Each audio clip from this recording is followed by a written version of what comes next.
Hey guys, Paddy here from Evolution with a quick video to cover some best practice techniques and strategies for helping you get those first customers on board with the software.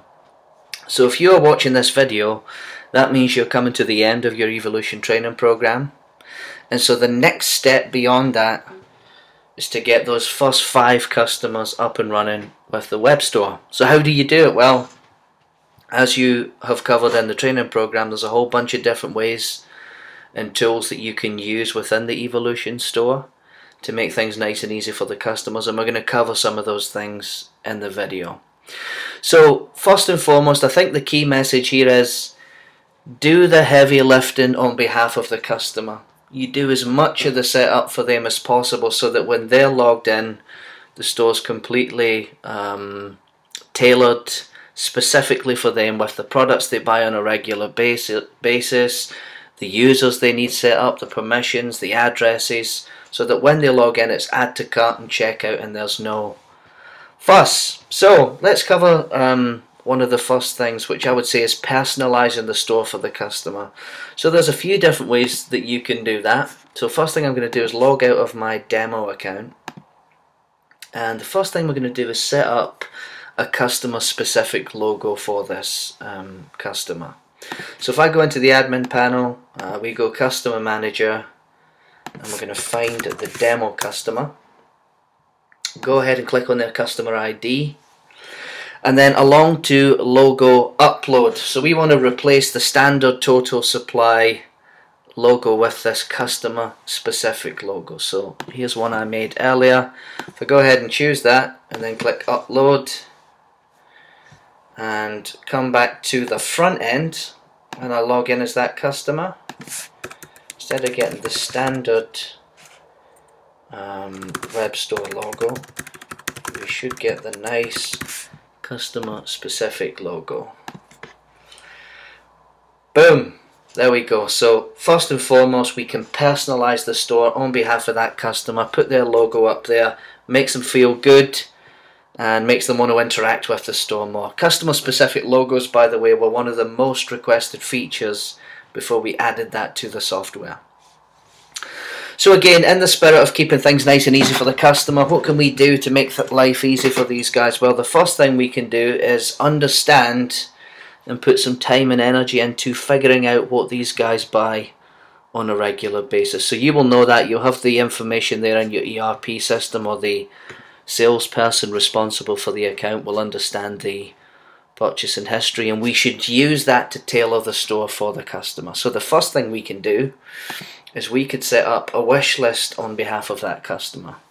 Okay, so this could be a list of all the things, or the top 10, top 20, top 50 things that they buy on a regular basis. So we would encourage you to go ahead and set up a wish list on behalf of the customer. Of course, the way that you do that is as you are navigating the store and you get to any product, you'll see that there's an ability to add the item to the wish list. That's available on both the list detail screen and also the product information screen as well. Add to wish list. So wish lists are really simple, and you should take the time to build one of those on behalf of the customer with the information that you have on that customer. Now, of course, wish lists or favorites lists aren't the only way that we can organize lists of items within the software. So there's another fantastic feature here called order pads. And order pads is just another way of generating lists within the system. So if I click on the order pad for this customer, I've set up some dummy order pads here. So for example, I've set up an order pad for the grinding wheels that this customer buys. So this would be all the information we've taken from the ERP system, or the knowledge from the salesperson responsible for this account, and so we can split lists of items up into order pads, and again that just makes things even more simple for the customer when they log in. So this is all the grinding wheels they buy.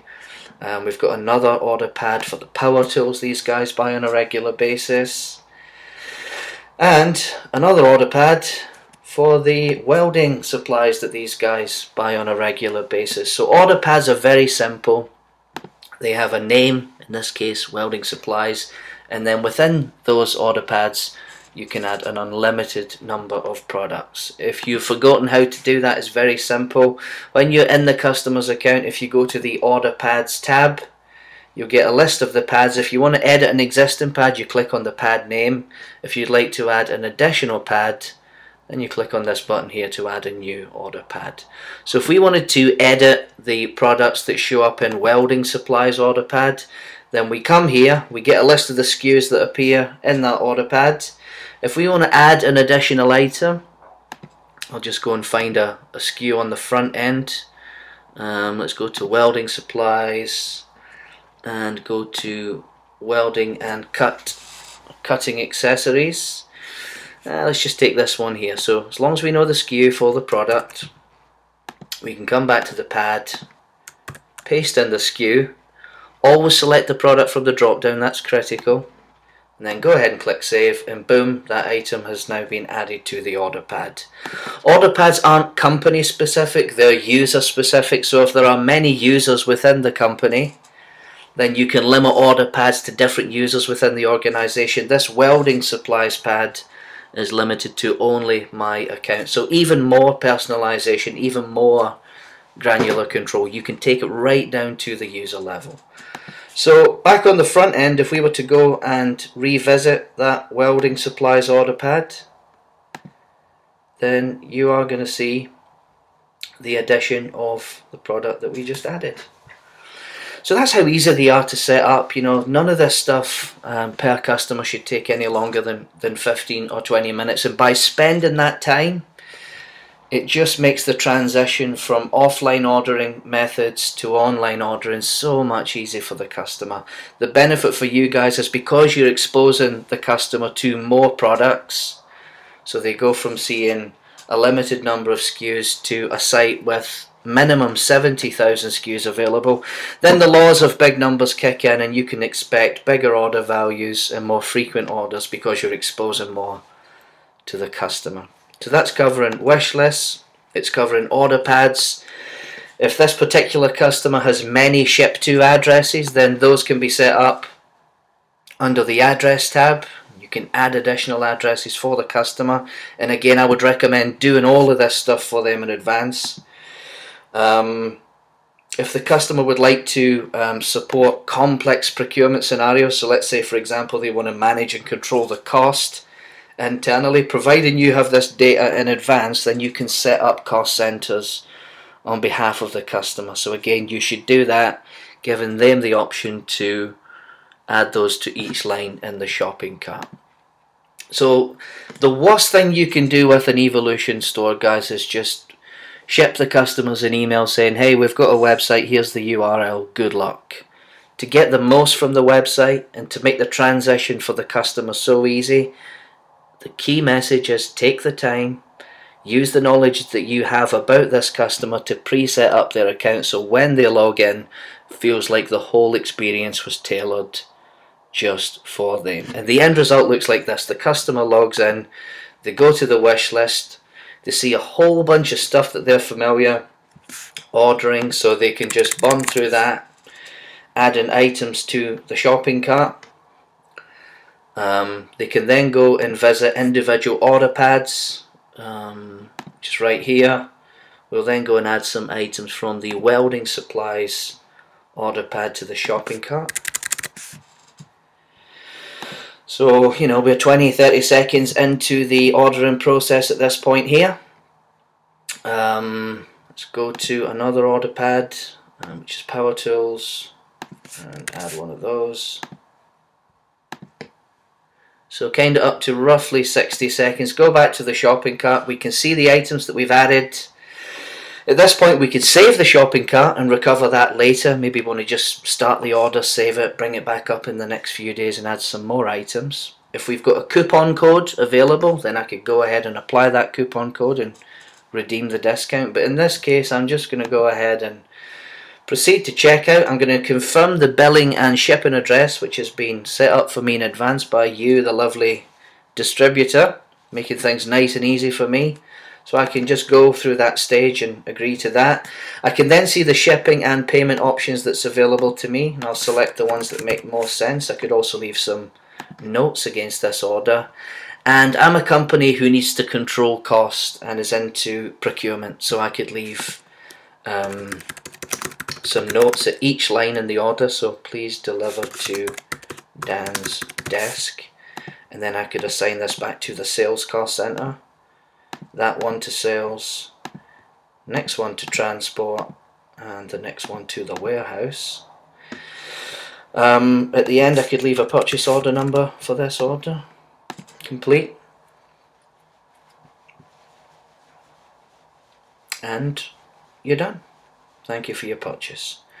So it's so critical, guys, that to get those first customers on board, to transition them from offline to online, do the heavy lifting, set up the account for the customer. Now that we've seen how that works, maybe it's best to talk about the approach to the customer and how to demonstrate the web store to them and the benefits of that. So I think the best way to do that is if you've got a sales team and you've got people who are already communicating with that customer, then the sales team should take the time, once the account's been set up, to demonstrate the functionality to the customer. That can be done online very inexpensively through products like WebEx or GoToMeeting or Skype. It would take 10 or 15 minutes, and at the end of that the customer would have a real good feel for how the software worked and the benefits of that. So you could do that. That would be one of the best things to do. You could back all of these things up with email campaigns to the customer, regular email campaigns promoting products within the store, promoting functionality and features within the store. And I would say that personalization process is never done. It's a process of constant improvement. So preset the account up in advance. Make sure you communicate the features and the benefits of the product to the customers clearly. And if you take the time to do that in the first instance with each customer, transition is going to be so smooth, and the benefit for you should be more orders and bigger order values, because you're ultimately exposing more SKUs and more promotional material to the customers. What's the worst thing you can do? The worst thing you can do is just ship the customers an email saying, we've got a new website, here's the URL. Because you're then giving them the pain and them the responsibility of doing all the setup, which might feel like too much hard work for them in the first instance. So that's our top tip on how to get your first load of customers transition from offline to online. We hope you enjoy that and hope the video makes sense, and we'll catch you again on the next video.